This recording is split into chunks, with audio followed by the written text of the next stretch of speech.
Hi everyone, I'm Sandy Chong from the Australian Hairdressing Council.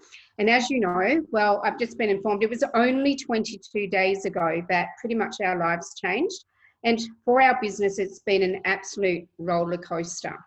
Now, I know that with the current health crisis, there is so much confusion and concern about our businesses and our employees. So what we've decided to do is engage with two absolutely wonderful people. We have got Tom Donato from Xiang and Razor Smiths. Now, Tom is from Melbourne. He has got three Razor Smiths. Tom? 2 Razor Smiths and 3 Xiangs. And he has 3 Xiangs. Is that right? That's right. Yeah. Okay. And Tom has been in business for 36 years, so he pretty much knows what he's doing.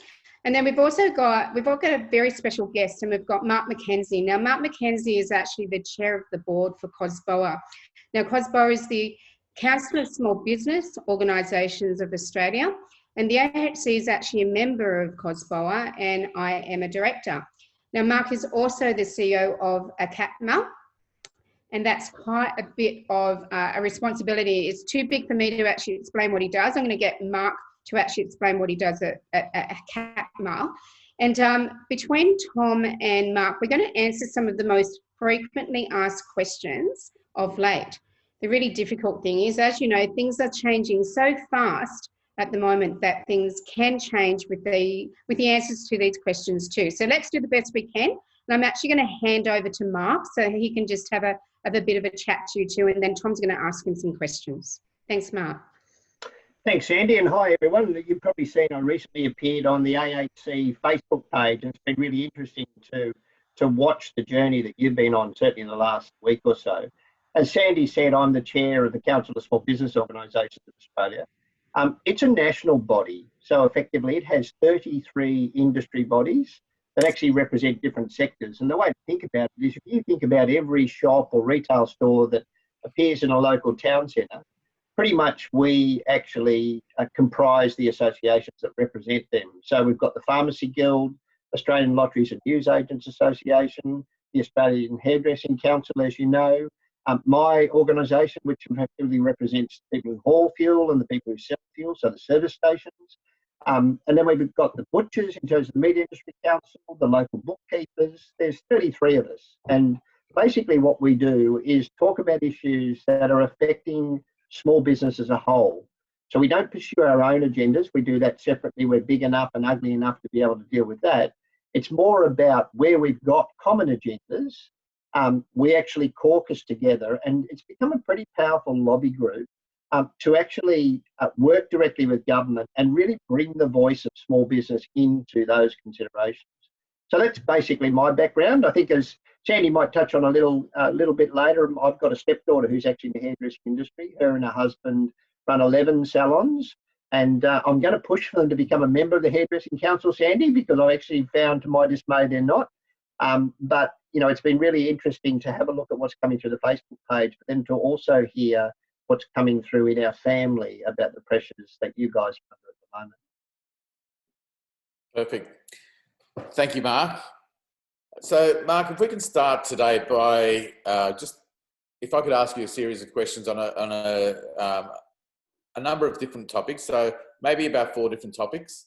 Yep. That, I've had a lot of people calling me and asking me about, you know, what happens if you know, I have to put my staff off, or what happens if I can't pay my rent, and what happens if this, and what happens with that. And I try and answer it as best I can, but I don't know everything that, you know, I don't know the answers to everything that these people are asking me. So I try and answer it as best I can. So things are changing every day. So if we can get an understanding and put people's mind at ease that are businesses, and you know, just let them feel a little bit better about what's happening and what the government is actually doing to help us, because there's a lot of confusion around that at the moment. So I want to talk about access to benefits, rental assistance, cash flow, and then there's a few other little bits and pieces that don't fit into those categories, but we want to speak about as well. So if we can start with access to benefits. So some of the questions are, if I shut my salon down, can my staff receive Centrelink payments or New Start payments? The short answer to that, Tom, is yes, they can. There's two elements of the payment. The first is what we all know as New Start, or if you're as old as me, it's basically the dole, which is about $550 a week. And what was announced by the government about 2 weeks ago is an additional payment called the COVID-19 supplement, which is actually $550 a fortnight. Now, that is basically available to anyone that has actually been stood down, effectively lost their job as a result of the economic downturn created by COVID-19. So just to clear that up, did you say $550 a week for the first one? No, it's $550 a fortnight, right? So it's not. It's effectively really just a top up. Yep. If you are at a position here where you've lost your job, then effectively there's two elements of this payment. So there's potentially $1,100 a fortnight on the table. To be entitled to both, you actually have to pass a series of tests, and some of those relate to: is there anyone in the household who is actually earning more than $48,000 a year? And if they asset test, though, has been waived for the combined payment. So the best advice I can actually give you here is that the payment is available. There are two elements of it. And really what actually has to happen here is people really need to get on to a point of getting a I think they call it a social security number or a Centrelink number. And once you've got that number, that then opens up the electronic portals for you to get a lot of information. It's a bit complicated, Tom, to go through all the details here because it really depends upon each person's individual circumstance. Right. But suffice to say, if you've been stood down, then effectively you've got an opportunity to access this payment for a period of 6 months. Right. Now, sole traders can also access this payment. So if you've had a reduction in your turnover of 20% or more, then you're actually going to be able to access elements of it, but you'll also be able to access $1,000 of your superannuation tax-free before the 1st of July 2020, and you'll be able to access another $10,000 of your superannuation after the 1st of July. So I'll repeat that. You can draw down $10,000 of your superannuation before the 1st of July, and then you can draw another $10,000 down after the 1st of July. And this is completely tax-free. So if you've got superannuation reserves and you're in that position, you're under stress, as a sole trader, you've effectively got access to $20,000. Now, I know that's not a huge amount of money, but it does at least give you a bit of a lifeline between now and 30 June, and then from 1st of July, nominally to 30th of September. Okay, so the other question is, do I have to wait until the government shuts down hairdressing before my staff can access the payments? No, and I suppose it really just boils down here is if your staff are actually stood down at any point, they can actually access those payments. And I have to say they need to be able to access it, they need to be stood down as a result of that process. Now that doesn't mean that you're firing them. It effectively means that you're putting them in their employment contract on ice for a period, and they just need to take that in. Sorry, do we need to supply a formal letter of stand down for them to be able to access that? Yeah, so we might touch on stand downs, Tom. I imagine you've probably got a question about that later on. But effectively what you should be doing as an employer is to provide your staff with a letter. Now, it doesn't have to be a tome. It really just can be an email that actually says, look, I refer to the fact that we've talked about the fact that our business has had a downturn in revenue, and it would be helpful if you're able to put an indicative downturn in daily revenue there. And so as a result, I have to stand you down from my business until further notice. I will be in touch with you as our business starts to prepare to come out the other side of COVID-19. These things don't have to be particularly legalistic. They just have to basically say the date in which I was stood down, the reason I was stood down, which was a downturn in revenue due to COVID-19, and the fact that I will be in touch with you in the future as we start to prepare to bring the business out the other side. Now, importantly, you're not making a commitment to bring it out the other side, but you're reflecting a stand down provision as opposed to someone actually being fired from the business. So it needs those three elements. Perfect. That's a great answer. Thank you very much for that. So if I could just say, that's really great. And we do have stand down documents in our agreements in our resource library, there's a lot of people that actually get confused between standing down and terminating employment. And that's actually one of the questions that I'm getting. And standing down is not terminating employment. So Sandy, maybe just to add to that, the really important provision of stand down, and we'll talk about in a minute when businesses can access that, is on stand down, you're not required to pay redundancy, and you are not required to actually pay annual leave or any other entitlements that might be accrued as a block. The whole purpose of a stand down effectively is the business is in a distressed state. It needs to keep its cash flow to be able to put itself almost into hibernation, put itself on ice for a period until the crisis passes, and then it will come out again. So importantly, the employment contract between the business and the employee remains. And if ultimately at the other end of that you decide to close down, you are still going to be obligated to pay those entitlements that have actually accrued prior to the stand down. Okay, so in a case where, in my case, for argument's sake, and I'm sure a lot of people would be in this case, where we've committed to paying 1 week's holiday pay, and we started the ball rolling on this before it's gotten to this stage, when we had an inkling of there may be a shutdown and maybe it was going to be for 2 weeks. So we're committed to paying everybody for 1 week. So does the stand down start from the day of the leave entitlement that was paid? Yes, the stand down starts from the date that you are no longer using that person in the business because you just don't have the work to keep them busy. So it's the point at which they step out of the business. Step out of the business, not so much after their holiday pays, the day that they step out of the business. Perfect. When they step out of the business. Perfect.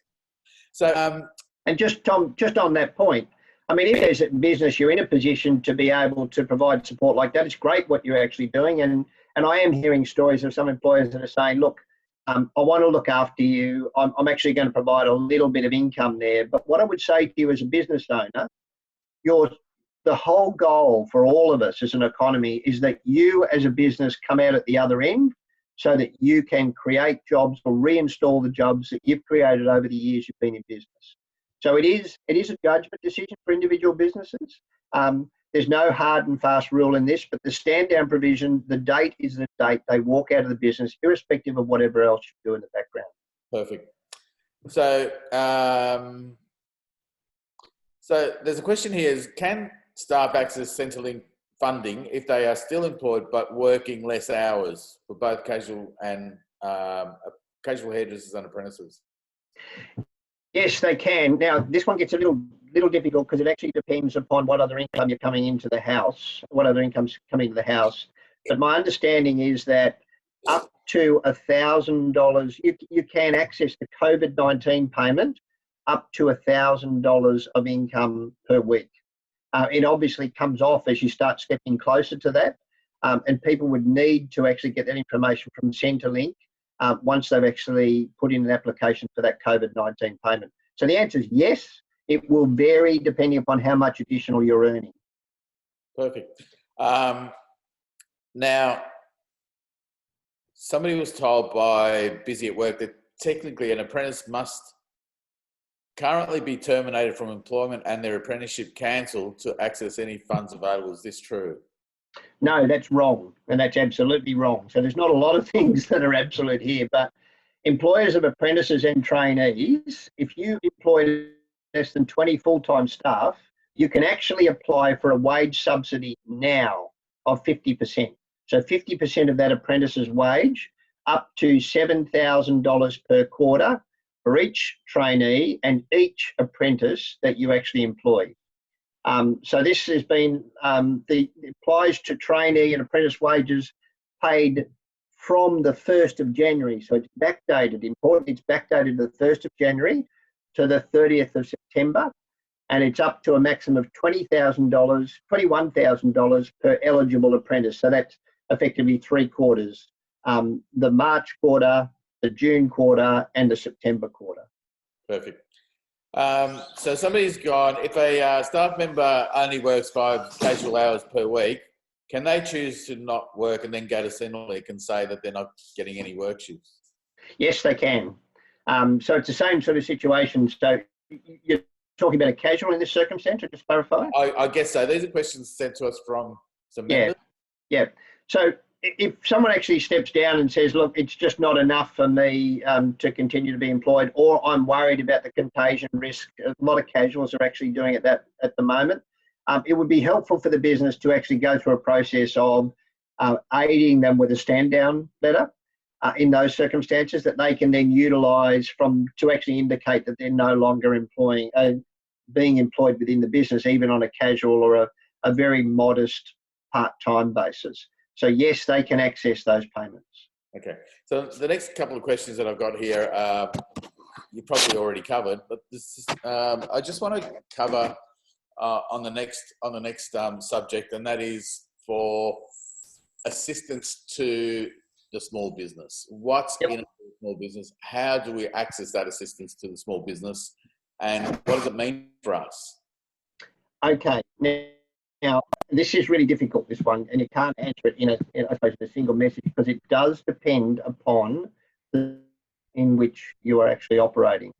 So, for instance, in fact, all states now, South Australia did it on Friday, have actually introduced payroll tax waivers.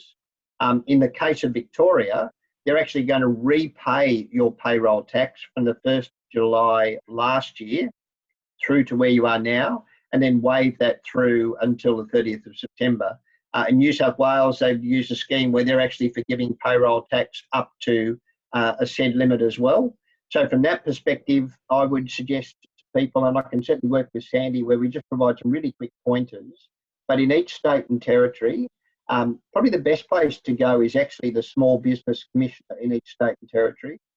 There's a full stimulus package of measures that have actually been announced. At a federal level, there is actually, and this has been changing as the solution or as the crisis has been evolving, there's the opportunity to actually claw back your PAYG. So this is your pay-as-you-go withholding tax. So as an employer, each month or quarter, depending upon how you do it, typically what you'll be doing is completing a BAS. That BAS will include payments that are required for your GST, so the GST reconciliation, as well as the income tax withholding payments for all of your staff. What the government's basically announced is that businesses will be able to claw back concessions there up to 50% of your withholding tax on each month. So it's retrospective. So as you go forward, effectively in April, you'll be paid, you will get a concession of up to $20,000. And then that will change from month to month, depending upon how many employees you've actually got. Really important to know here that this is not a cash payment back to the business. What effectively they do is waive your requirement to use the scarce cash you've got to actually pay the PAYG that you've got going forward. Now, the key thing here is we can go through the details of how this all works, but it would probably take another 15 to 20 minutes. There's one thing you need to remember. The ATO will be contacting every business directly. You do not need to do a thing in relation to how this actually works. Now, I know that's, a sort of sense of, I'd like to know now because I really want to know how I should be planning inside the business. But it's pretty complicated, and it relates directly to the nature of the business, how many people you employ. So if I can suggest to you, it's really only just another week. I mean, we're hoping to see these sorts of messages come out from the ATO in the next 72 hours. And effectively, you'll be contacted directly with an email from the ATO that will explain the situation, your entitlements, and how that arrangement will be managed for your particular business. Perfect. So do you know anything about rental assistance? Has there been any decisions made, or how does a business owner plan to move forward and get out the other side when they may be accumulating 2 or 3 months worth of rents? Yeah, I noticed some of the questions and some of the comments on the AHC site relate to this issue of rent, particularly if you're in a large shopping centre. Look, there's two things here. I'm going to, it's always wary here about providing advice, but as a business, I'm going to say one thing. Hold on to your cash at the moment. things are moving so quickly at the moment that effectively this issue of rent relief is being discussed by the National Cabinet. And if you've been watching the news, you'll see it's been a discussion that's been going on now for about 72 hours. Our CEO, Peter Strong, has been on the airwaves, but more importantly, he's been working behind the scenes on this one. We first tried to embarrass the big landlords to come to the party in the same way the banks have done. But Sandy, as you'll probably acknowledge, it hasn't actually worked. So what's basically happened at this point is that it's been put on the agenda of the National Cabinet, and what we're doing at the moment is just waiting to see what comes out of the National Cabinet. And if you'd seen the PM's statement yesterday afternoon, that is Friday, you will actually have seen that he actually has flagged this issue. We're just all waiting for the details. So what I'd be saying to you is if you've got a payment of rent coming up, even if you're fighting with your landlord at the moment, just hold your ground and hold on to your cash and watch for this next announcement. I'm not saying we know the details, but what we do know is it's a subject of conversation in government at the moment. Perfect. So that's pretty much answered all the questions that that I had to put people's minds at ease. The next thing I'd like to talk about is cash flow. What can a small business do at this very point in time to, you know, there's been talk about the banks withholding or putting your loans on a holiday for 6 months. Can you please explain how that works down the other end when that resumes? Yeah. So you've got an option at the moment. Now there's, I suppose we'll go through a couple of key points here.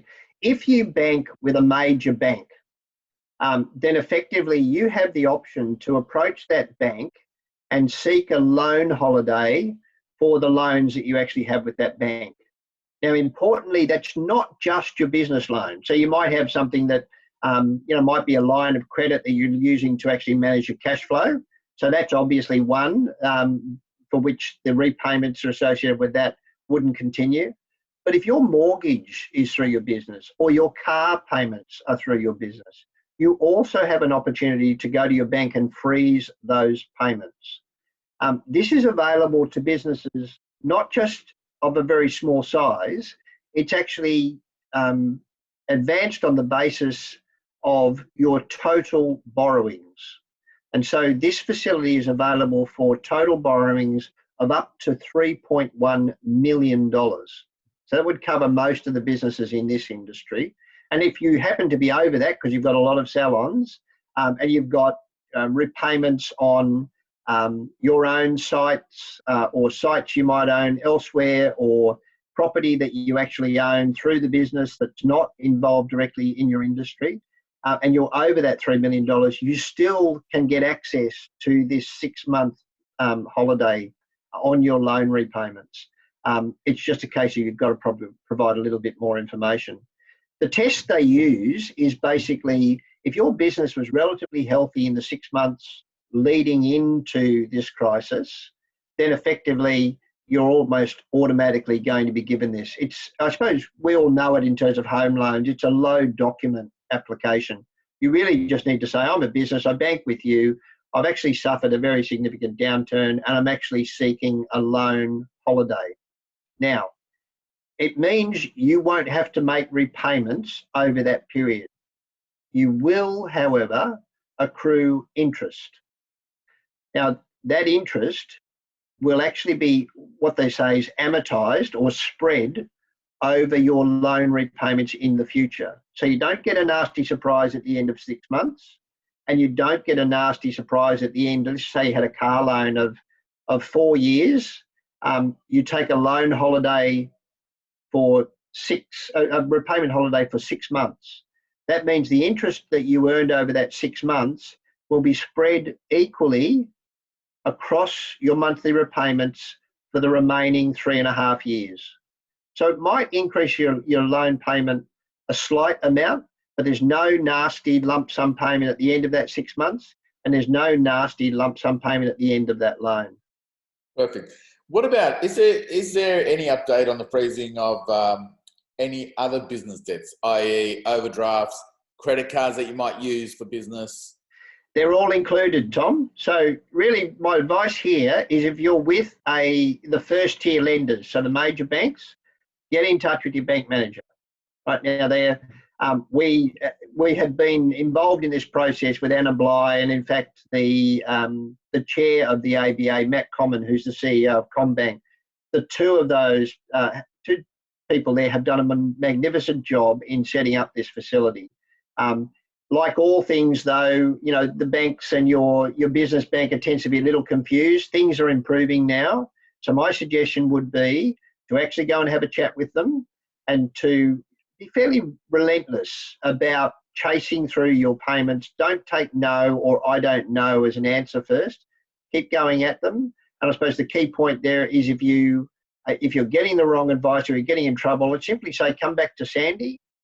In those circumstances, we can push that. And we have actually elevated a couple of issues over the last week where people have been given the wrong advice and effectively just tapped on Anna Bligh's shoulder.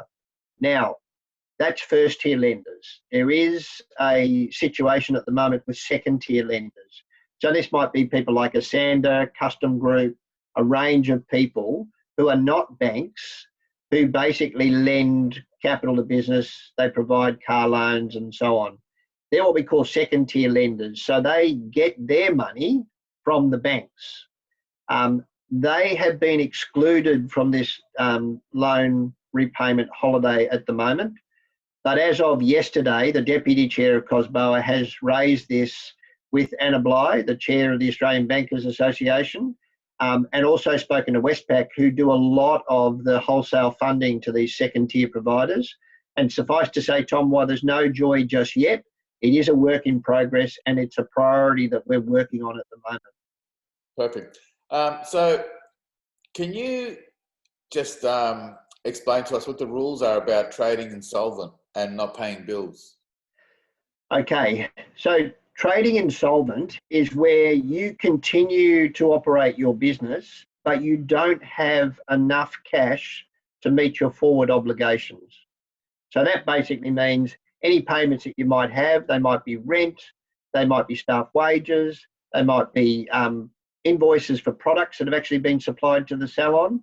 You don't have enough cash to be able to continue your operation and meet those payments. It's basically about not having enough cash or liquid cash reserves in your business to meet your obligations at some point in the future. And typically we look at cash flow around a 2 or a 3 month basis, though in a salon and in fact a lot of small retailers is almost month to month as we're actually looking at that. Now there is some protection at the moment in relation to insolvency through the COVID-19 issue, which does allow you to fly much closer to the wind. So if you're in a situation at the moment where you don't have enough cash to go forward, but you think you can take advantage of the measures the government is providing, or you have reason to believe that you might get a loan repayment holiday from your bank, or you might get a rent holiday from your landlord, or you might get both, it is reasonable for you to continue to keep your business open without filing for insolvency. Very importantly, the government announced 7 days ago that businesses, they will not apply the insolvency rule hard and fast for the period of COVID-19. And so there's a degree of protection afforded to you there. Mark, is that where the loan that, Kate Carnell did a fabulous video the other day that we've posted about the access up to, I think it's $50,000. Is that where any business that was worried about becoming insolvent, that they could access that? That's right. And I think the bigger thing to be saying to you though is that at the moment the government's actually indicated that under that scheme they will guarantee 50% of the loan that you actually apply for to the bank. The scheme's got the capacity to support lending of $40 billion and the maximum loans up to $250,000 for a term of 3 years. So in this particular area, once again, there's a bit of detail here, and the best way is to actually go and have a look at the treasury.gov.au website, because there's a lot of really good information on that one. So, Pete, sorry, Mark, if a business did take out one of those loans, yep, if they have an existing loan of say $100,000 for argument's sake, could they borrow 100,000 to pay off an existing loan? Is that how it works or not? And then have 3 years of interest free? I suppose that's possible. I mean, like all loans, there's some criteria. These ones are actually a lot more streamlined than you would get traditionally. And the big thing I'd actually be saying here is this is really where you need to be working with your accountant or working with your business banker. But Tom, I don't see any reason why you couldn't do that. So if you actually wanted to say, well, I'll pay out the $100,000 loan, I think I can afford $250,000. I'll pay out that $100,000. It gives me another $150,000, and I can afford the repayments that will accrue after the first 6 months. Perfect.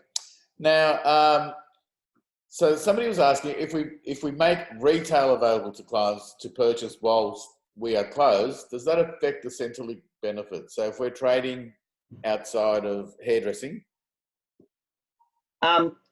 The benefit is actually associated with the amount of income that you actually earn. So if you're deciding to reinvent your business, and look, we've heard some great stories. Although if you're a gin drinker, they're probably a bit sad.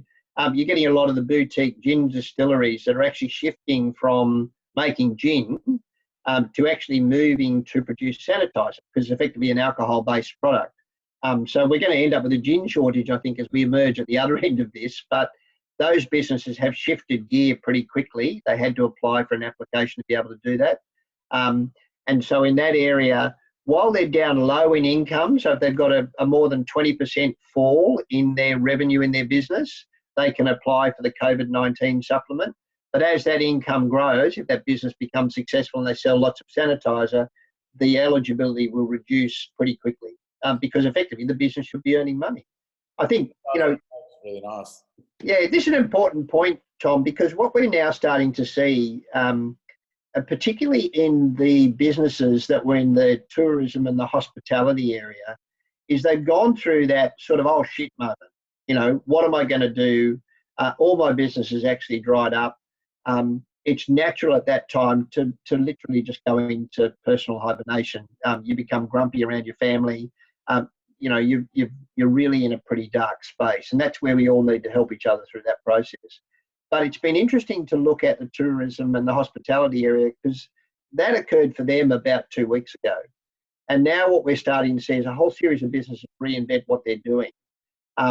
So they're moving to do different things. And it might be they're using their website to be able to set up, instead of organising bookings, to actually directly support bookings in terms of being able to pick up goods and deliver them to retirement homes and to other people and to earn income through that sort of process.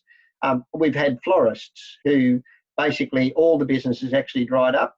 They kept all their staff, tapped into the fruit and veg supply chain with one of the local greengrocers in their shopping centre. And now the florist is no longer arranging bouquets. She's packing fruit and veggie boxes, and the staff that she's actually got are actually delivering their product via orders that are being received online.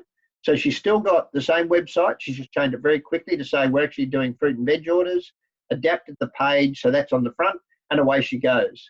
And so I suppose in that end, we are seeing people that are starting to think about what they're doing. And it occurred to me that there is an opportunity in salons to say, well, what could you do with stock? You've got a whole lot of email connections with your staff, with your customers. Is there something you could do that actually might bundle in not just hair products, but maybe some other things that might be complementary to that?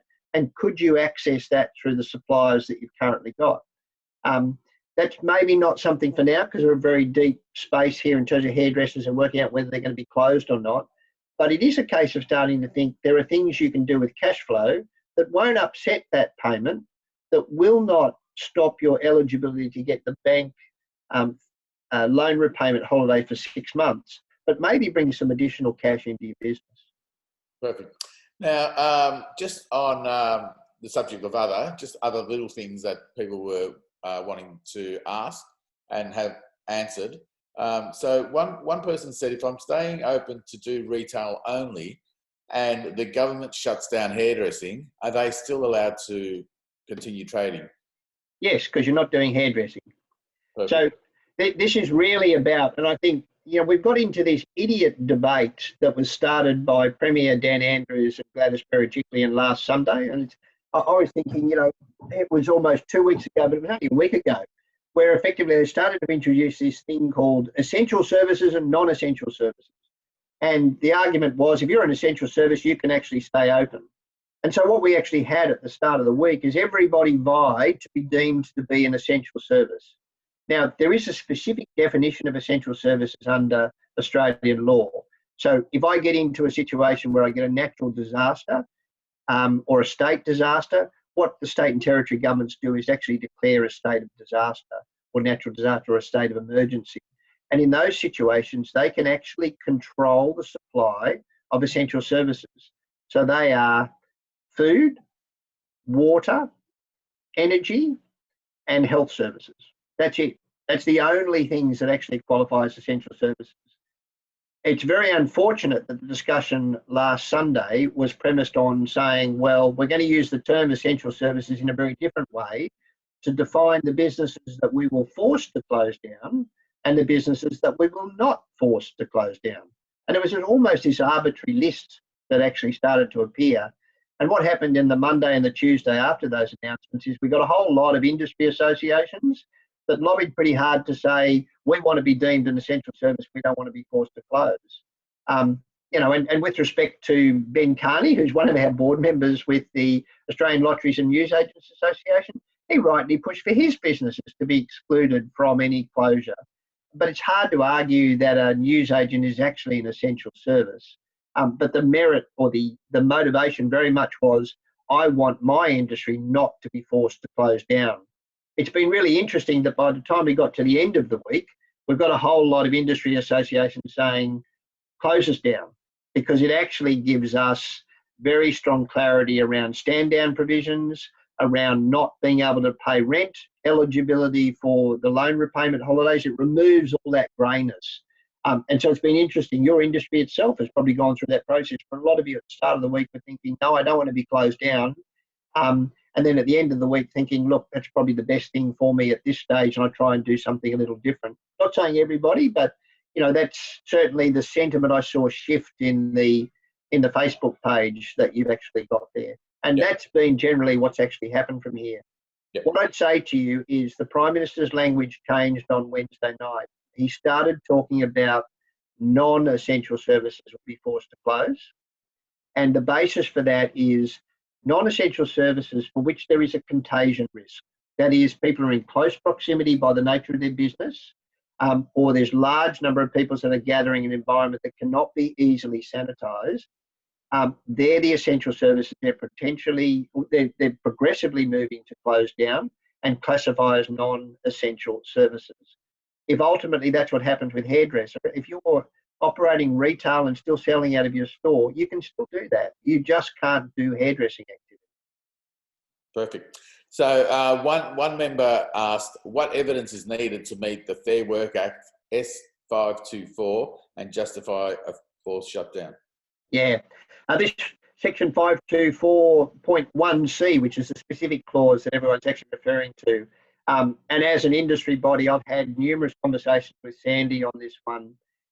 This relates to the legal circumstances under which you can stand down an employee. And that is, say to that employee, I'm going to keep you connected to the business. I'm not making you redundant. I'm not going to terminate you, but I do not have enough work for you in the business because of a dramatic fall in my revenue and my foot traffic and my custom. So I'm going to stand you down from this point, which means I maintain my employment contract with you and my commitment to you to provide a job when I emerge at the other end. And everyone's been jumping on this section 524 clause 1C. If you go to a lawyer or you go to two lawyers, you'll get two different answers. One that will actually say to you, yes, look, for the purposes of that particular clause, which is that this was an issue that impacted your business and was well beyond your control and effectively has put your business into a vulnerable position in terms of economic viability, that you have no problems and you can stand down your staff. You'll get another one that will actually say, well, there's a term in here of, did you make all reasonable efforts to try and find another way to keep those staff employed? And did you pursue that? Did you talk to them about, was there an opportunity to reduce my hours and do that by mutual agreement? You need to provide evidence of that. And unless you are actually directed to close by government, you cannot stand down your employees. Now, there's always a challenge here because a lawyer is going to basically give you the ultimate risk. And they'll always try to advise you of course of action that involves nil risk. Nothing like that. There is no such thing as nil risk in business. So really this is a case of you weighing the consequences here and making a business decision. Certainly okay to take the legal advice, but what we're seeing as a national employer body, that's conflicting. So depending upon which lawyer you go to, some will say you can stand down, even if you're not being forced to close by government now. Others will tell you you're not. The reality of this clause is it was drafted at a time that never anticipated COVID-19. And COSBOA over the last 10 days has been working with Attorney Generals to get a clear interpretation of the Act. But the reality here is that the only way we can give that clear interpretation of the Act is to change the Act, and we're not going to be able to do that before September. So my advice or my guidance here would be make a business decision about the consequences here. You're not left open to unfettered or unlimited liability. The liability that you would be subject to possibly in the future, and that risk is probably at 5%, 5% or 10%. That risk that you'd be associated with is paying unpaid wages from the period of stand down to the time of reinstatement. They would have to go through a Fair Work Ombudsman application for that process, probably along similar lines to the way the unfair dismissal actually operates. But for me, sitting as a business, if I've got to make a decision between do I go broke and never, to a point where I'm never able to climb out of this when I get to the other end, or do I take a risk that a couple of my staff might get so disaffected that they come back and lodge a claim later on, and I have to fight and spend a bit of time fighting that claim, I'd do it. I'd be saying, hold on to your cash. In this circumstance, the goal here is to minimise destruction of business. But this is clearly a point for all of you. You're not going to get a black and white interpretation or a black and white rule that says this is the nil risk, 100% sure way of actually going.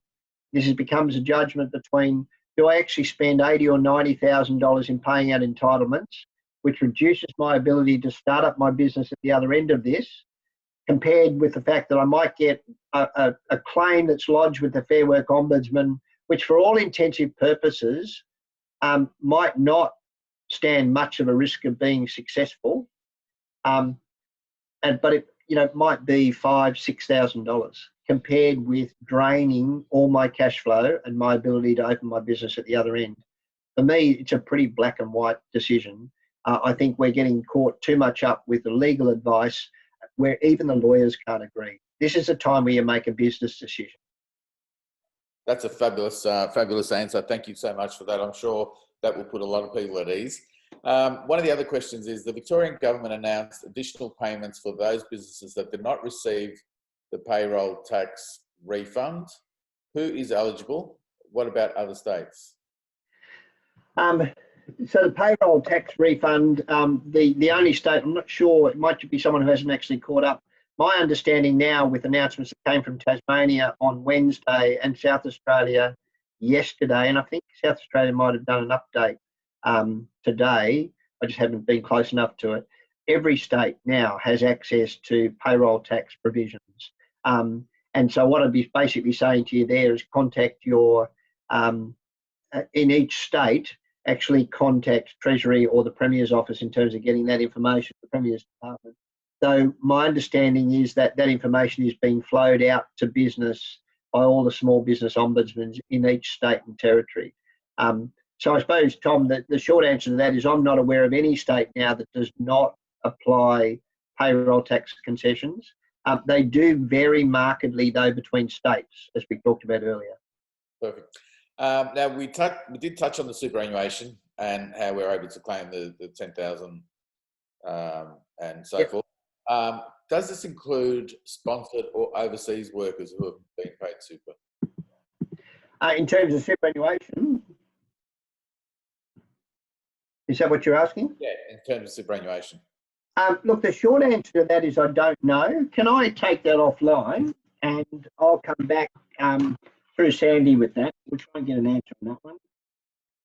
So sorry, that's it. You've caught me on the first one. That's not something I'm aware of. We were getting questions about particularly New Zealanders being entitled to the COVID-19 supplement, and my understanding that's actually been resolved in the positive now.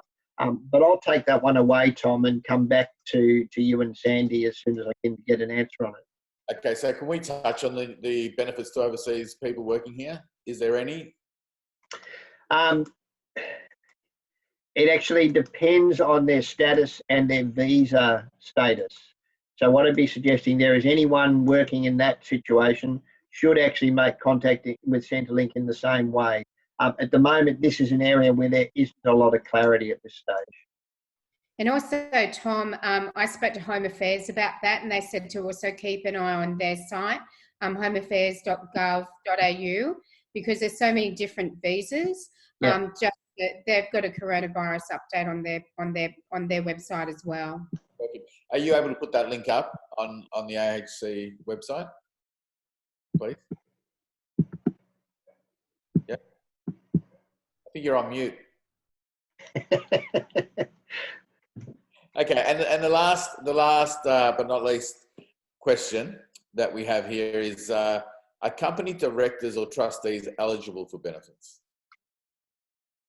Yes, if they're at a point here where they've got no income, they're no different to anybody else. They've got no income, so the same income test would apply. You know, if your income starts to go up to that sort of magical $1,000 level, then you become excluded. But if you're at a point here where you've got a business that you've had to put into suspension, then you've got no income. You're treated the same way as an employee. Perfect. So if a person whose spouse was a stay-at-home spouse, and all of a sudden, you know, the family income is gone, can they both claim for that, or just the one person? That issue actually starts to bring in some qualifications in terms of asset tests and income tests. Too hard for me to give you a single answer on that. My sense would be, on the face of it, they can both apply. The level of assistance and whether they'd be both entitled to both payments, that is the New Start payment and the COVID-19 supplement, each of those $550 a fortnight each, would actually depend upon their individual situation. But I'd be saying the first thing you do is go and talk to Centrelink, get yourself one of these Centrelink access numbers, and then ask the questions from there. But on the face of it, it doesn't preclude you. There's just a couple of tests you'd have to make. Perfect. Well, I think that's pretty much it from my end and from the questions that we're seeing on the AHC website or Facebook page, I should say. Sandy, did you have anything else?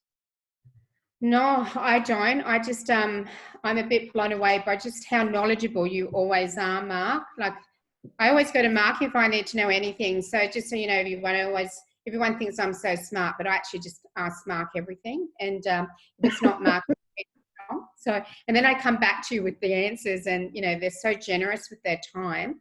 And you've been really generous tonight too, Mark, with your knowledge and your answers, and they're really clear and they make sense. And I learned a heap as well. And I'm hoping that for many of our members, well, I do know, I think many of them will be put at ease now with a lot of your answers to their questions.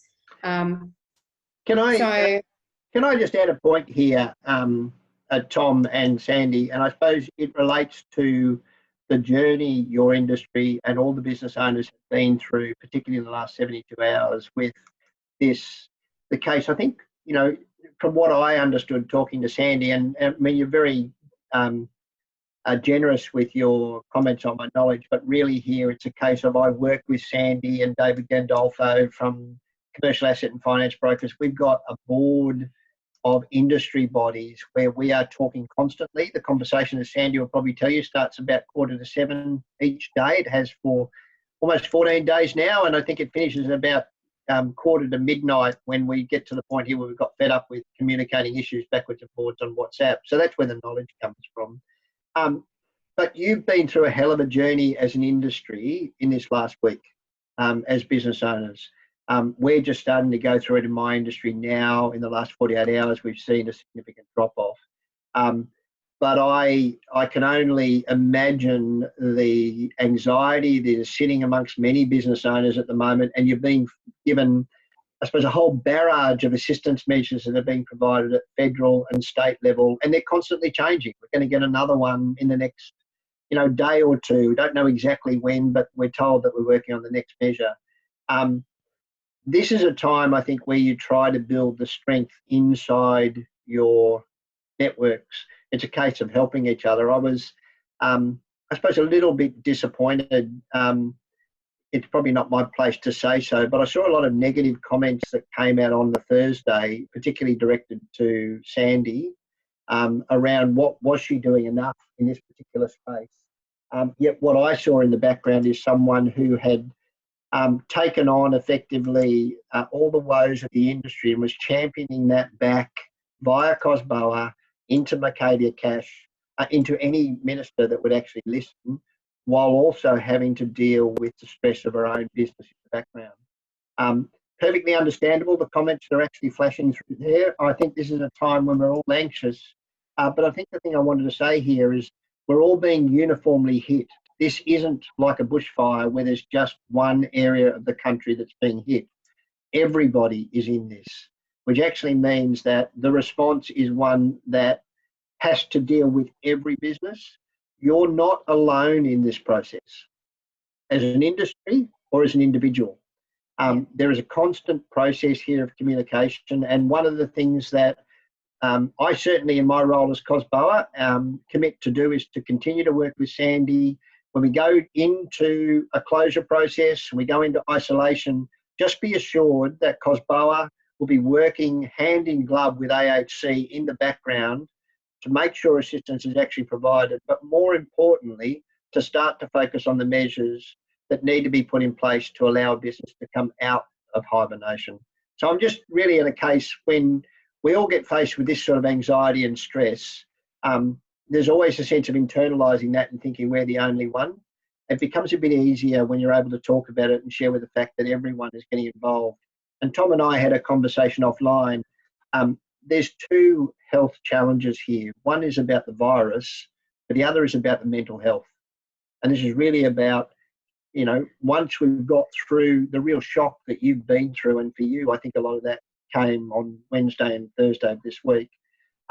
It's a case of looking internally, looking around to support each other, because you're all in the same boat. And in fact, you're all in the same boat with a lot of other industries in small business.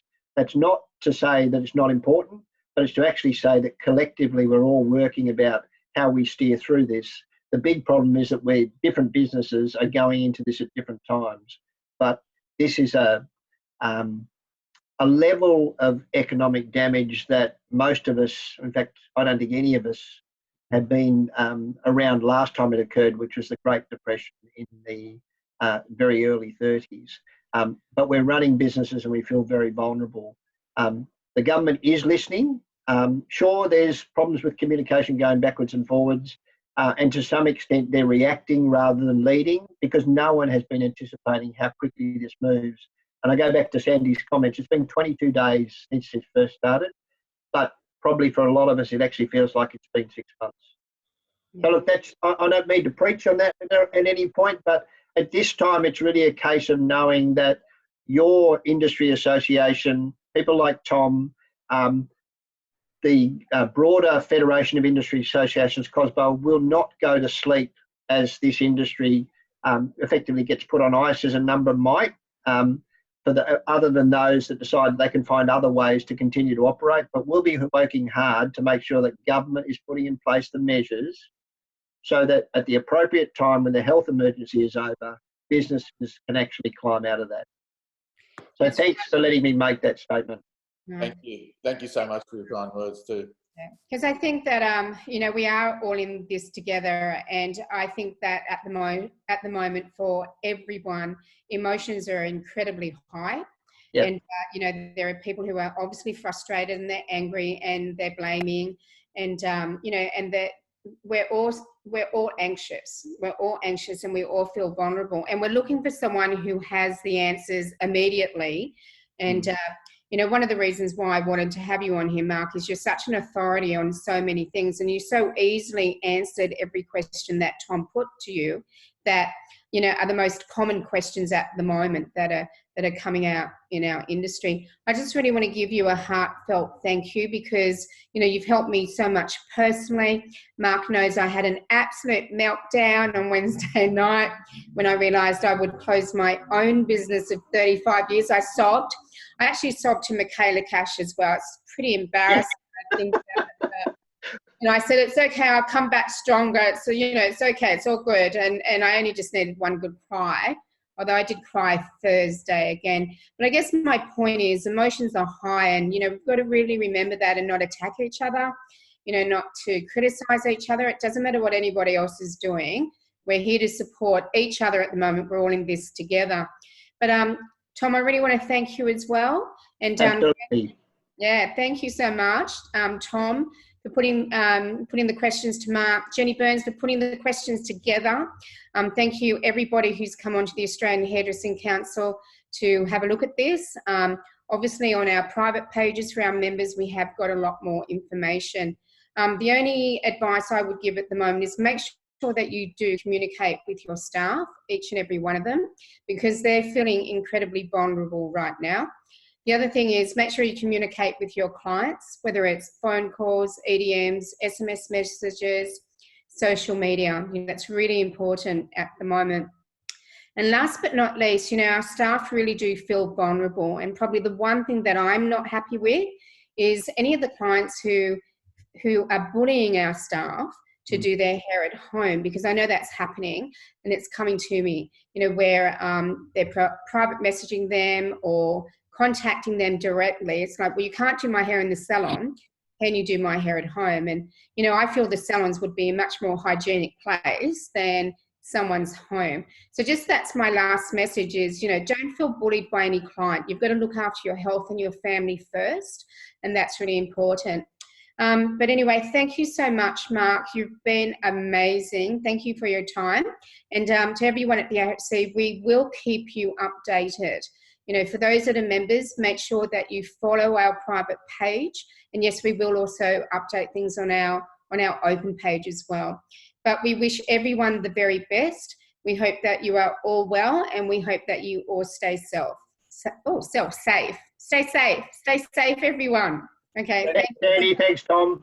Thank you. Can I just say before we go, I did put a message up on the AHC Facebook page that if anybody needed to talk to someone, just DM me and just drop me your phone number and I'll give you a call and we can have a bit of a chat.